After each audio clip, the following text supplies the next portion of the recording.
আমার পেট হলো পৃথিবীর অষ্টম আশ্চর্য, যা কিছু খাই হজম হয়ে যায়। কথাটা কতটুকু যৌক্তিক, আসেন একটা ছোট্ট উদাহরণ দিয়ে বুঝিয়ে বলি।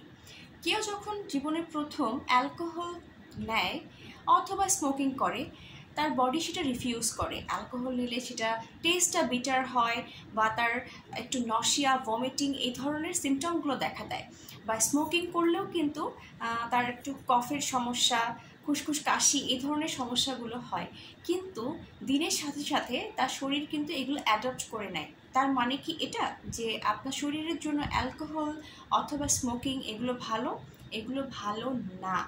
কারণ প্রথমে আপনার শরীর ওই যে খুসখুস কাশি, নশিয়া, ভমিটিং এগুলো দিয়ে কিন্তু আপনাকে ওয়ার্ন করছিল যে আপনার শরীর এটা নিতে চাচ্ছে না, আপনার শরীরের জন্য এটা ভালো না, কিন্তু আপনি শোনেননি। আস্তে আস্তে আপনি ওই সেন্সিটিভিটিটা নষ্ট করে দিয়েছেন শরীরের। পেটের ক্ষেত্রেও তাই।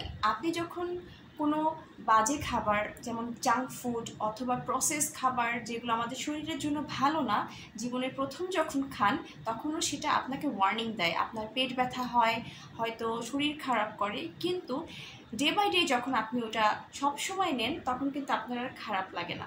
তার মানে এটা না আমার পেট পৃথিবীর অষ্টম আশ্চর্য। তাই নিজের বডির কথা শুনেন, আপনার বডি আপনাকে কি বলতে চাচ্ছে সেটা মাথায় নেন এবং বডিকে ভালো রাখেন।